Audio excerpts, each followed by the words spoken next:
Welcome to Level with Emily. This is music by Peter McConnell for Psychonauts 2, a game from Double Fine Productions. At the time I interviewed Peter, I'd only gotten just a few, maybe 3-4 hours into the game, and the soundtrack wasn't out yet, so I hadn't even heard all of the music. I've finished the game by now, and now that I've heard all of the music in Psychonauts 2, I can tell you it's so fantastic. It is so fantastic. I wish I could put all of it in this episode. And the game is great too. I had so much fun playing the game. It is a breath of fresh air in its treatment of dark issues in this really light, mostly way.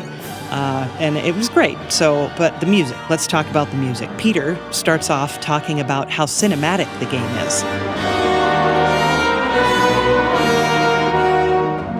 You know, cinematic is definitely something we all had in mind, I think, with Psychonauts 2, and the whole game went on quite a journey because of course there's Psychonauts 1, and that's the first game that Double Fine did, and Tim was right out of and much of the company was right out of LucasArts, and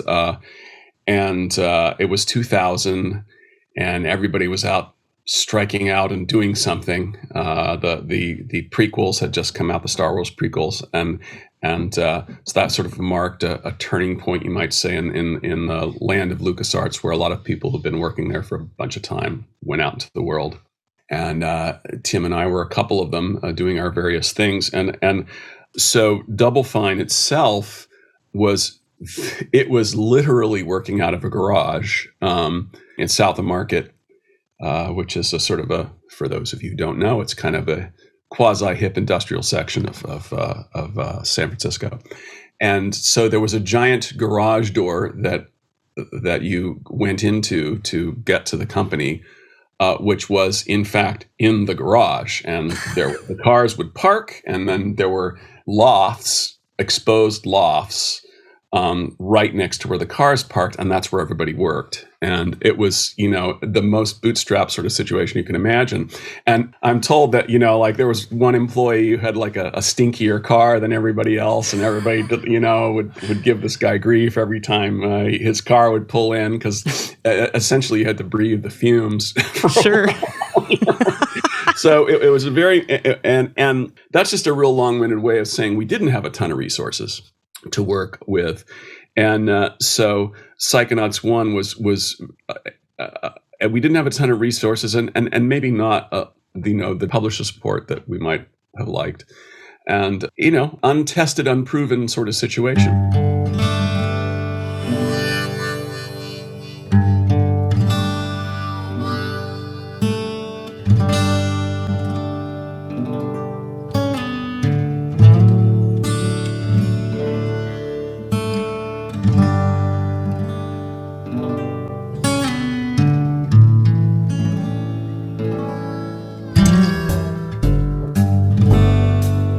Well, Psychonauts 1 is a wonderful game, and it's so creative, and the score had to match that sort of whimsy and that sort of all those different mental worlds that you're in, but it also had to do it with somewhat limited resources. So I recorded the whole thing in my apartment, and there were a lot of situations where I used samples where I would rather not have.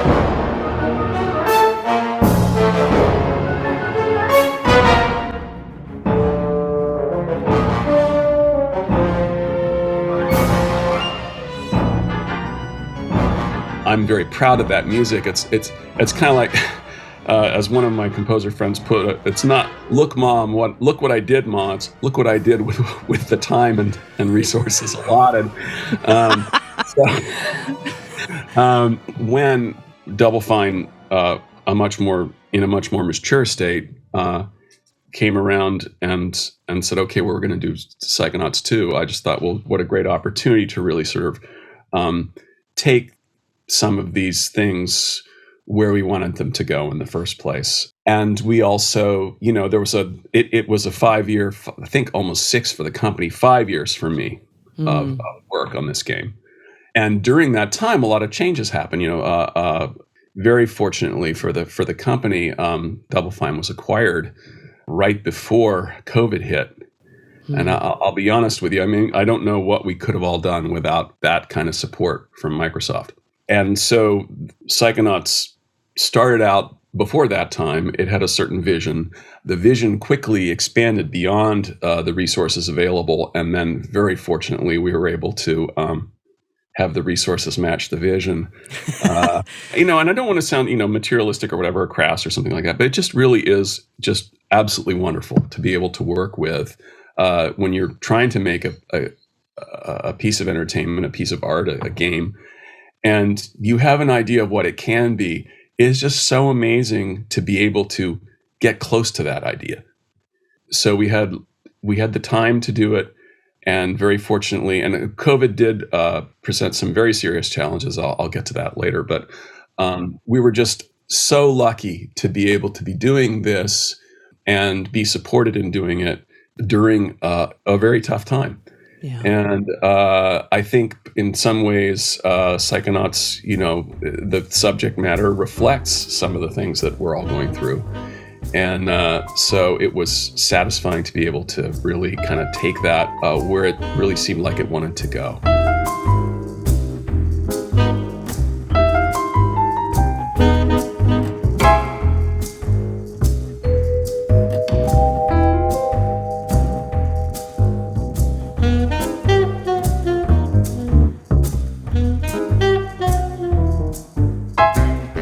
You mentioned briefly just all the different types of music and styles, just reflecting the moods and such that the game takes you through. Talk to me about, kind of knowing what each moment needs, because there are so many different styles in the game. I mean, it all started with the characters. So very early on in the process, since we had some time, we kind of had the luxury of doing things the way I like to do them, the way we did them in games like Grim Fandango. And also in Psychonauts 1, we did this as well, which is there was some time for the themes to percolate early on in the process. And so there was a period, I don't know how long, not that long, maybe 3 months or something like that, but where just all I was doing was writing themes, and may have even been less than that. But it's a really important amount of time to spend on the actual melodies that you're going to be working with. So, and all those were piano sketches. And the way I used to do things, with Psychonauts 1 and back at LucasArts, is I had a handheld cassette recorder, which is I still have it kicking around somewhere. It's a nice little museum piece now, but now I use an iPhone. But the point is that I go through this phase where I'm just humming into the iPhone and playing, and just playing the sketch on the piano with my remedial piano chops. And so there was a phase of just doing piano sketches. And in this case, I don't think a lot of the piano sketches were just done in the sequencer. But the point is that it was just a very bare bones version. So you're just listening to the melody, and it's only with one instrument, and you want to make sure that melody is what you want it to be. Now, when it comes to style and orchestration, and the whole process of making a score was a pretty big puzzle, because you don't have you can't do everything with a live orchestra, nor do you want to. But some things call for that kind of epic treatment. Some of them call for a smaller group. Some of them call for a folk guitar and a banjo or something, which is, but the way to make it all hang together is to make sure the melodies are consistent. And so the melodies, that melody phase was very, very important in the early part of the process, where I was just, they asked for several characters. Let's do a theme for this, or character in a situation, such as Ford Barber, for example. Once those were kind of nailed down, and we had a period where we could sort of go through things and kind of test out how they were working, I always had my eye out on, what's really going to work for this situation best in terms of the sound. Like, how big does it feel? How dark does it feel? How grooven does it feel versus something else, a different kind of a feeling that's not so rhythmically oriented. I mean, I'm a big rhythm guy no matter what, but there's a big difference between bringing in a drum kit and not having one. So all those things, there was some time to kind of work that out early on. And the original scope of the score was probably a little less than half of what it ended up being. Oh, wow. And the thing was, early on in the process, we were like, this game is going to need at least a couple hours of music, and we only really have budget for an hour or so. So what are we going to do? or I think it was an hour and 20 or something like that. And it basically ended up being over 3 hours of music. But what we started out with was less than that. So we were coming with all kinds of ways. Okay, well, if we find creative ways to break the music into little nuggets, and then we can repurpose different themes and different situations. And oh my goodness, I can't tell you how much sort of administrative overhead went into that concept. And it did actually, in the end, we still needed to do some of that. Wow. But we were able to do less. Very fortunately, we were able to do less of that than originally planned, because it was sort of like, you ever watch that show, Johnny Quest? Remember Johnny Quest back in the day? Yeah. That was like one of my favorite shows when I was a kid, and I'm totally dating myself, and I don't care. But it was an awesome show, and because it was about scientists, and what can be cooler than that? And, yeah. Except they're like scientist tough guys. It's really, anyway. Johnny Quest was awesome, and they also had this incredible band. But you could tell that the whole thing was a shoestring budget, because they basically they got all these really hot players, and they spent maybe a day in the studio to do all the Johnny Quest music, and then they just kept recycling on, like, oh, here's the scary theme, here's the creeping around theme, here's the big monster theme, and it would always be the same, but it was cool because you'd be like, wow. It was familiar territory, and so that Johnny Quest theory of scoring is, you do necessity being the mother of invention. You do what you can. So we had a plan early on in the project that we're going to have to do a lot of Johnny Questing, And fortunately, when about midway through things, or not really midway through, I guess 2/3 or 3/4 of the way through things, everything changed in terms of, we were really able to say, okay, well, this is what the game should be, and this is what we need to score it. And so the Johnny Quest aspect of things went down quite a bit. And, I was really able to make a score that I thought was what it ought to be, given the whole game itself is very, it's ambitious on a whole lot of levels. It's ambitious as in its subject matter. Very in particular, it's got a lot of deep stuff that it's wrestling with, and yet it's also whimsical, as Double Fine games are. So to capture all that takes a lot of different approaches. So and the way you make it all hang together again is through the themes.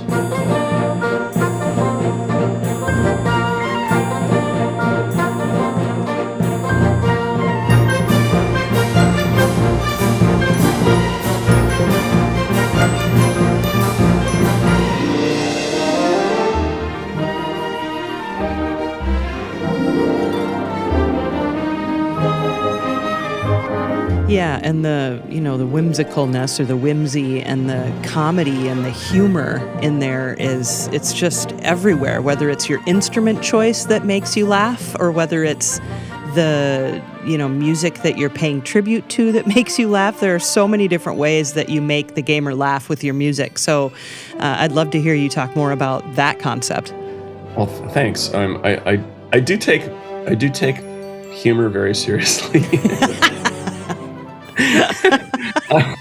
And so I do like to, I think a musical joke is one of the funnest things to do as a composer. And Haydn is definitely a favorite of mine for that reason, going back to the classic. To me, the funniest character of all the characters is Raz, the main character. Because he's so earnest, and the thing is, in Psychonauts 1, his earnestness is almost the butt of humor. But in Psychonauts 2, what happens is the world sort of gets a little darker, and his earnestness kind of keeps the whole mission afloat. And so to kind of still enjoy his sort of occasional inflated sense of himself, and but at the same time realize that he's not just a kid with sort of grandiose delusions about what's going on. There really is an evil cabal trying to take over the world, and that was really fun to play with. And how specifically do I do that with Raz? How do I depict the humor? Well, first of all, his instrument is a clarinet.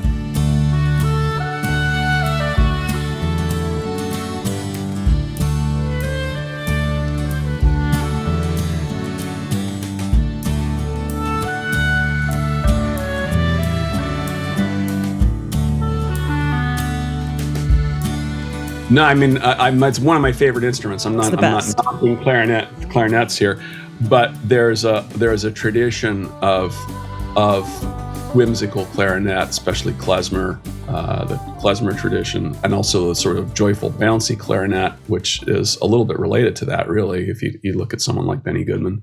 So the clarinet is always laughing just a little bit, I think.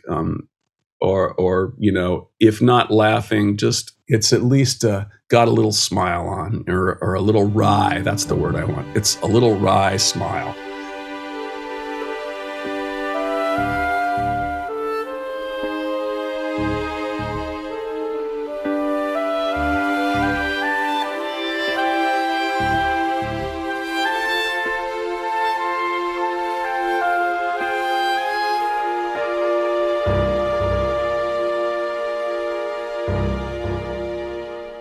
So there are a lot of cutscenes in Psychonauts too, right? A ton of. It's about, really, the score is almost, I think it's evenly distributed between cutscenes and gameplay, if not a little more cutscene than gameplay. I have to look at that.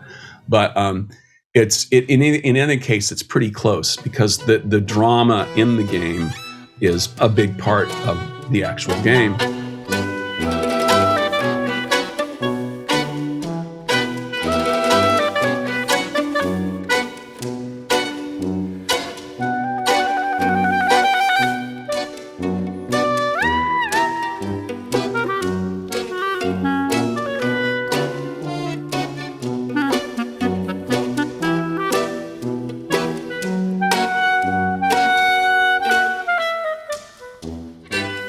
Clarinet, obviously one of my favorite instruments. Mm-hmm. Bassoon, absolutely one of my favorite instruments as well. And, it's like distorted bassoon, which is even more fun. So talk to me about that. Well, we had a wonderful solo. Well, first of all the players in Melbourne Symphony are just fantastic. So there's a lot of concert wind parts that are just, stellar. And I think one of the things that you're talking about, though, is maybe Paul Hansen, who's a well, I would say local, but he's really a national musician. He's a bassoonist who happens to live in the Bay Area, and his thing is electric bassoon. He plays with Bela Fleck and Cirque du Soleil, and he's had, those are the kind of gigs that Paul regularly plays, and he plays notes on the bassoon that are just like, what? A high C is a stretch for most players, but you just played an F. Wow. Okay. And that's just, he plays it like it's an EWI or something, an electronic wind instrument. He plays it like it has no range limits. And so first of all, his chops are just so incredibly phenomenal, but he also has this, things that he does with electronics where he kind of jams with himself, and I try to leverage that in some of the questionable area, sort of folk tune that has really righteous bassoon solo in it.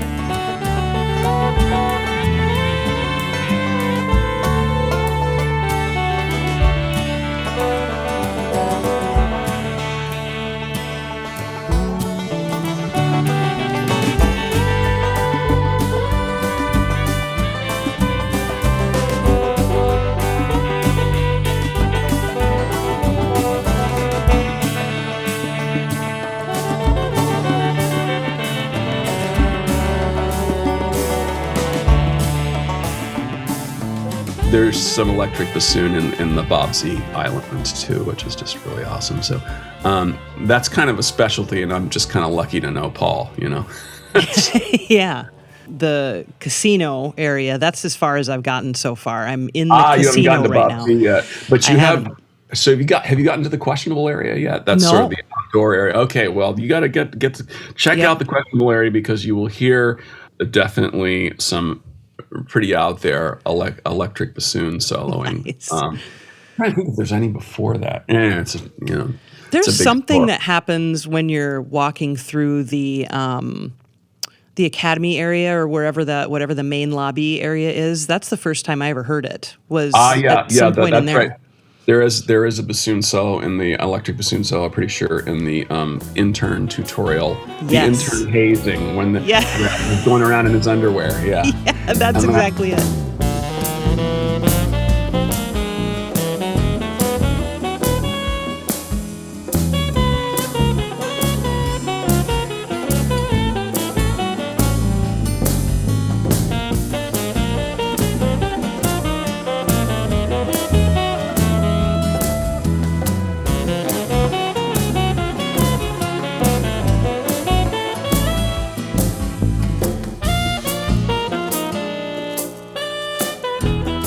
And that tune, of course, that is a rendition of Psychonauts 1 campground music. So that's sort of a tip of the hat to Psychonauts 1. Yeah. Well, speaking of the casino, I mean, this is the Lady Lucktopus area, and I was fortunate enough to get to hear the track that's actually going to go on the soundtrack of Lady Lucktopus, which is amazing because not only does it have all this big band and jazz orchestra stuff, but it's got the Hammond B3 on it, which is such a fabulous and unique organ, right? And, horn trills, all this amazing stuff. So talk to me about the Lady Lucktopus. Yeah, I really wanted that to be as huge, a ridiculously huge big band number, just, beyond huge because the boss monster there is so huge. And just almost a burlesque version of something that Nelson Riddle or John Barry might do.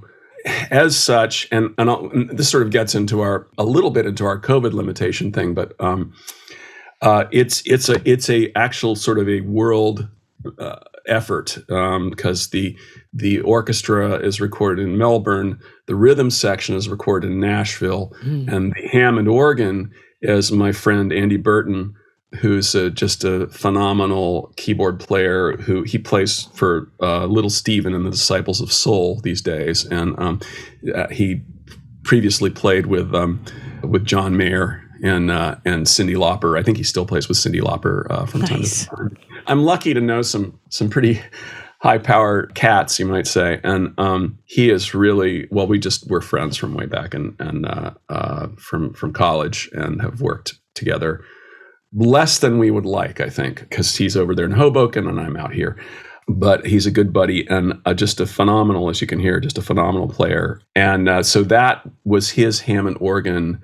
That was his Hammond organ in his studio in Hoboken, and we did the session remotely, where I was just listening in, and he had tracks to play to, and the same way that the rhythm section, the Nashville rhythm section, this guy named Keith Carlock, who's just amazing on the drums, and that was also done remotely. I do a lot of recording these days remotely because basically ever since March of 2020.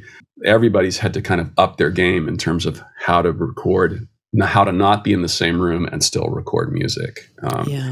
And so for MSO, and that's the other thing is I'm really lucky to have. There's so much. I can't tell you how much luck is involved in this score, quite honestly, because I have a long-standing relationship with Melbourne Symphony and Andrew Pogson, who is their assistant music director. That isn't exactly his title. That's roughly.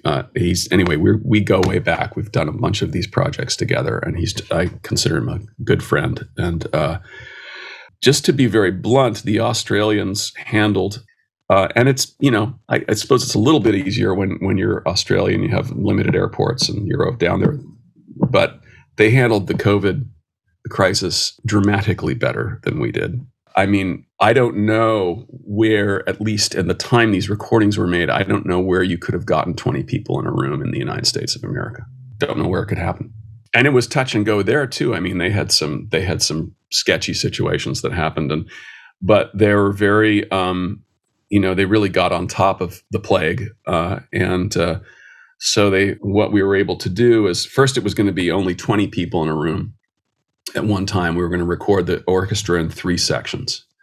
By the time we got to the recording dates in December, we had 2 sets of recording dates with MSO. One was was in 2019. That's how long so almost half of the orchestral music was done then, somewhere between a third and a half, and then the rest was done in December of 2020. And we thought we were going to have to actually record the orchestra in 3 sections because of COVID limitations. But as the summer progressed and things stayed reasonably safe in Australia, they relaxed their rules a little bit about how many people could be on a stage at once if the stage was big enough. It has to do with, how much square footage, that you have in the room and so on. We were able to get more like 30 people. So we were able to do winds and strings in one pass and brass and percussion in another. Nice. And that actually turned out to be a huge benefit because it made the mixing process, it gave us a lot more control to get, the very best of the winds and the strings, the very best of the brass, and just control levels. I think the guy, my colleague, Will Storkson, who did the mixing on this project, really appreciated actually being able to work with the orchestra that way. And it also gave us flexibility in the game because you can do things like, well, let's play just the winds and strings until it gets really epic, and then we'll bring in the brass. So there's a certain amount of like adaptive music. Psychonauts is more about, say, a cinematic feel than necessarily an adaptive music feel, but we were able to do some really nice things with adaptive music that way, where because we had these things in sections, not to mention being able to have some flexibility when all those cutscenes came at the end that we didn't know we had to score.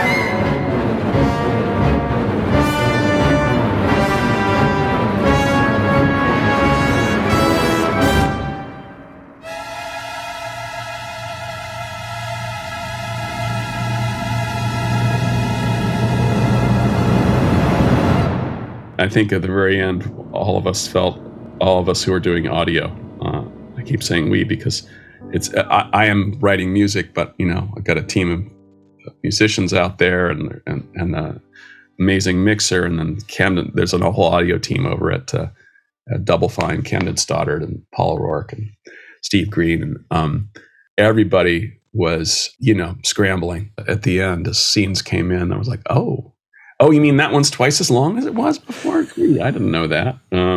Worked out okay, though. And slightly ironically, I suppose. I'm always careful about using the term ironically ever since that Alanis Morissette song. Right.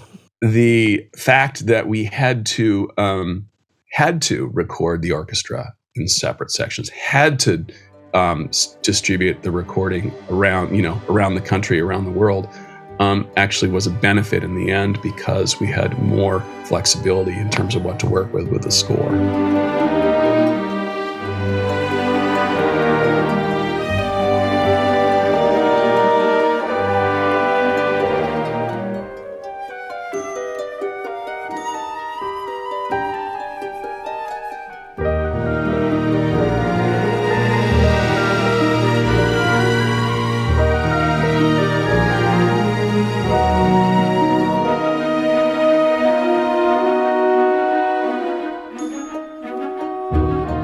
I think we just all feel so blessed because, first of all, we're all blessed to actually have work. That's not true of everyone. And not only that, but to be able to do something that we feel good about is an extra blessing. So I want to hear about the little quote-unquote jam session that you had in Skywalker Sound.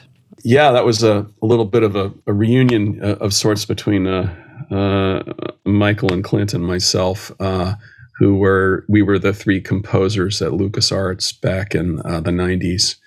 And we also had, all of us had some, Michael and Clint a little more than I, but all of us had a fondness and experience, a fondness for the Grateful Dead and general jamming music, and some experience playing in sort of jam bands. And so that's kind of our comfort zone. When my comfort zone in playing electric violin is really sort of rock and roll improvisation. And so this particular level, which is really a love letter to the 60s, it for me, I really got sort of attained my musical consciousness, you might say, when that all that stuff was going on. So for me, the music of the 60s is always going to have a special place in my heart, and it's something that Michael and Clint and I all shared. So it was a kind of a reunion of old colleagues and lifelong friends, and that just happened to sort of dovetail with our musical inclinations. And we'd all worked in different ways at Skywalker Ranch before. Had done recording sessions, but this is the first time I think any of us walked through the musician entrance, and I thought that was kind of fun. Get to walk into that big room, carrying a case rather than into the control room holding a score.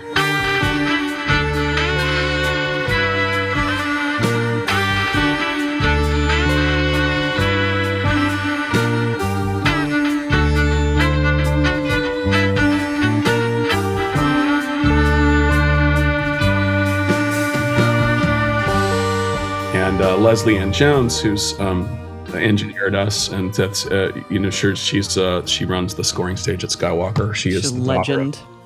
She's the daughter of Spike Jones, not the film director, but the Spike Jones of Spike Jones and the City Slickers. For those of us who know certain weird jazz from the 40s and 50s. You couldn't ask for a better situation to play music in. So, yeah, it was awesome. Yeah. And since I haven't made it to that part in the game yet, can you talk a little bit about what that ended up being for? Yes, and actually, before I do that, I do also want to give a shout out to Justice Dobrin, who was the incredible keyboard player in that session. Nice. And he put together, and Eli Ludzik, who was a drummer that he brought in. He pretty much ran that session because I had to be the talent. I couldn't, such as I'm talented. I just couldn't keep it in keep it in my head to sort of actually play and tell what other people what to do at the same time. So, and we needed the full band as well. So Justice really made all that happen, and So he played all those really cool. We got the Vox Continental from the 60s. So the stuff that you hear, those keyboards that you hear in that in that level are the real deal. It's a nice big Hammond organ, and this Vox Continental, which was the sound of the Doors and Byron Butterfly and bands like that.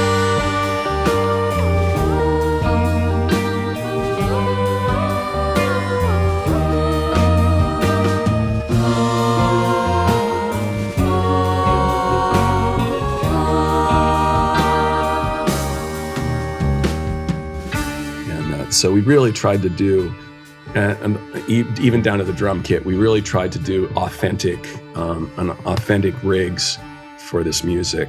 And the level that it's for is a character who is played by Jack Black, and he has lost his senses. He's essentially a brain in a jar, and he's been sort of hiding from the world.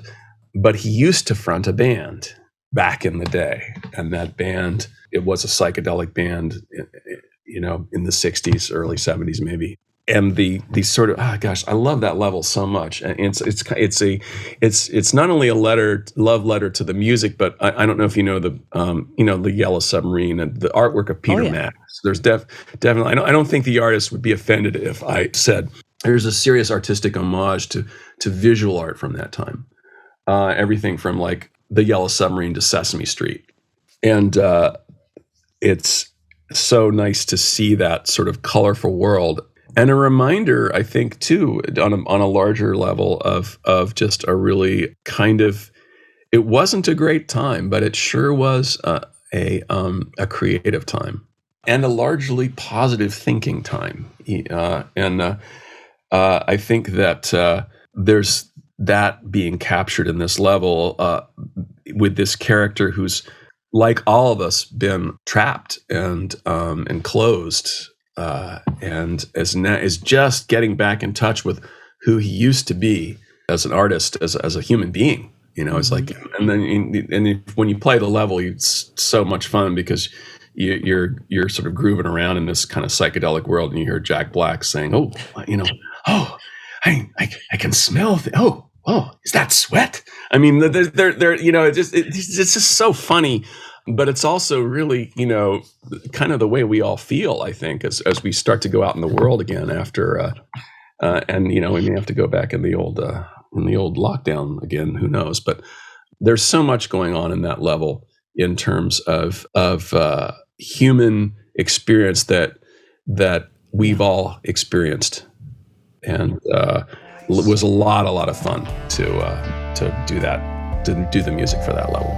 Lost alone, neither skin nor bone, just a thought is all I've got. I mean, he's got such a great singing voice. It's ridiculous. So when Tim and I wrote that song, Tim basically sent me the lyrics, and I went and pretty much watched every Jack Black video I could to see, where his range was and where his comfort zone. Very luckily, it's pretty close to mine. Nice. So I sang the demo for the recording sessions, and he just listened. So he would listen to my part, and then he would do it exactly, except it would be him. So it's sort of like me, only what I wish it sounded like. He's just got such a gorgeous voice, and he is. I'm a huge Tenacious D fan, but it's one thing to kind of see it at a distance. It's another thing to really like experience a person employing that kind of an instrument. Mm-hmm. And he's just amazing as a singer and an artist and a musician. And so it was a real, that was obviously a high point in the whole scoring process, was to actually have him take that song where it really needed to go.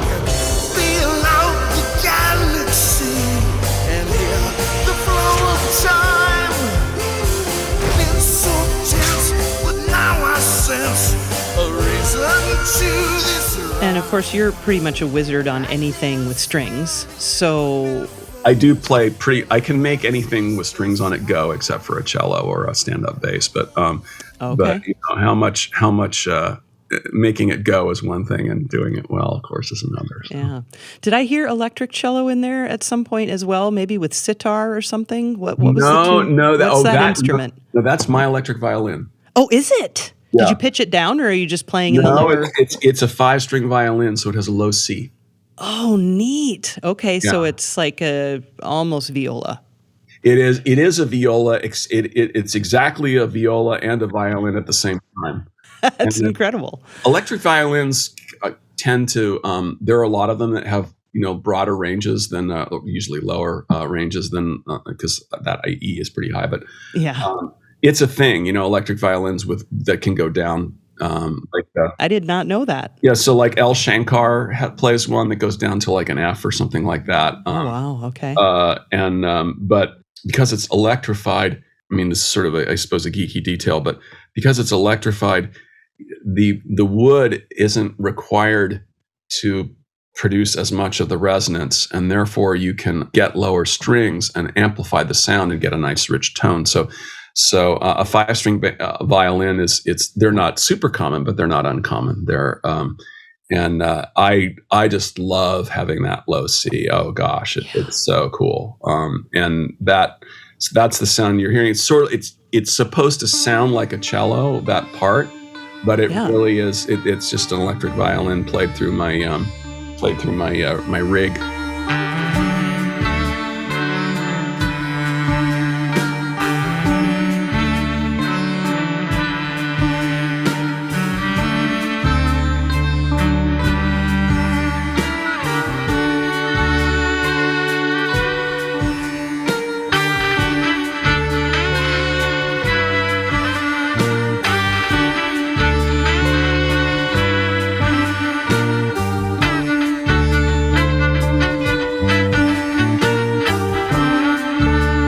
So did you play other instruments, or did you mostly stick to violin and then other people played the other things? Well, there's so much music that that both of those things are true. Okay. So yeah, I played the electric violin. I played the sort of Roma violin part on. You haven't been to the Caravan yet. Nope. So there's a little folk piece that. And I play sort of the fiddle parts. You're about to go into a section that has more me violin on it.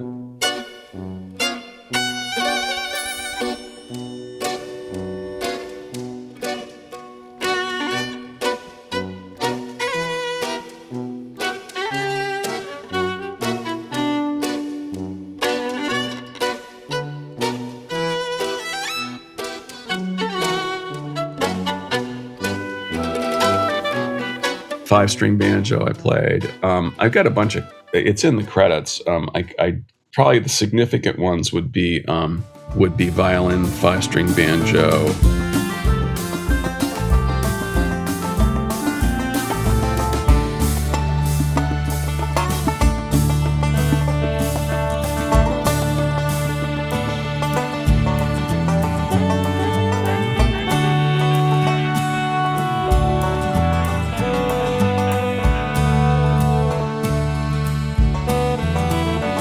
Electric guitar, I play all the electric guitar parts, except for the killer heavy metal solos that Will Storkson played in the Compton Food Level Boss.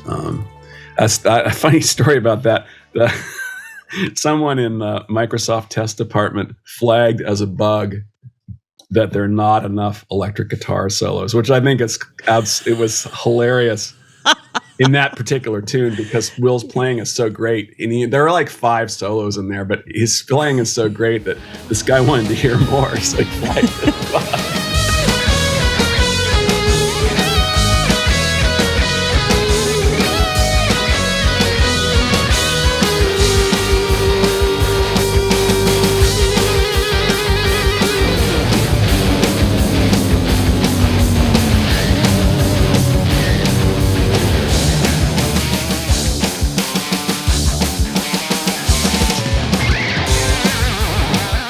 I played a bunch of instruments, hand percussion or whatever, voice. I did some voice parts. My family sang. My kids sang the song that's in the theme part.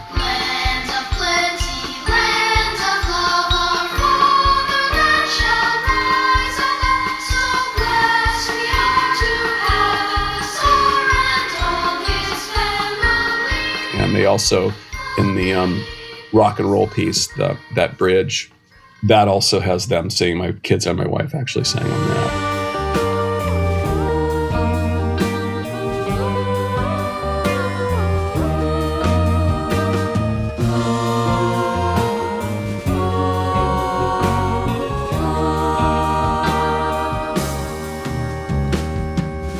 It's so good. All the music is so good. And of course, I haven't even heard it all. I've heard, however many hours of the game I've gotten into, and the sampler online, and I cannot wait to hear more of it. Yeah, this is my bad for not releasing the whole soundtrack. I'm still editing the soundtrack, so okay. Why it's not out yet, in case anybody's, I think people are starting to wonder where it is. It's coming out probably sometime in October.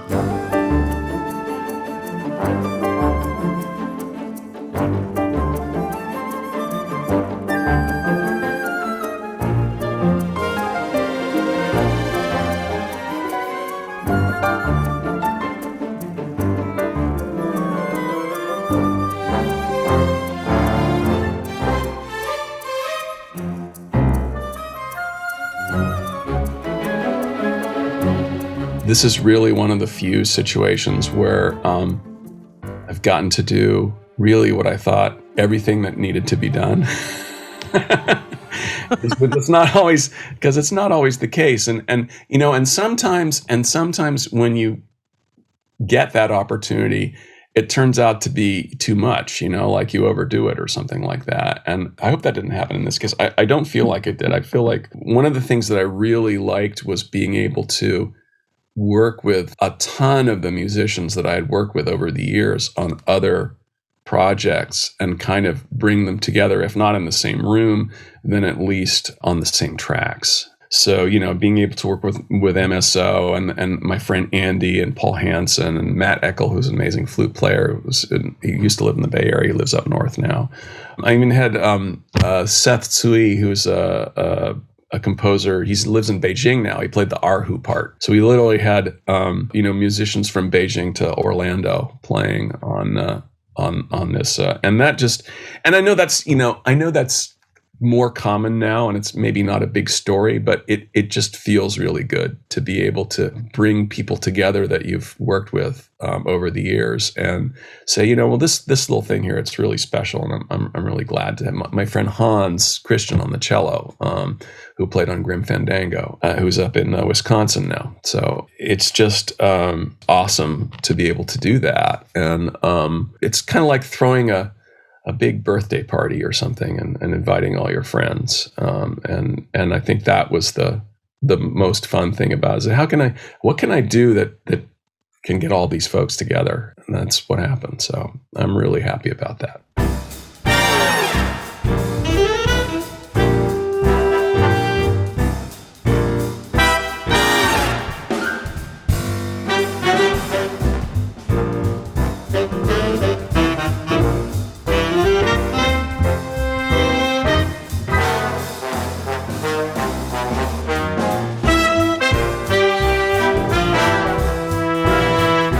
Great to speak with you as always. And, I just always look forward to what's next. Likewise, Emily. Oh, me too.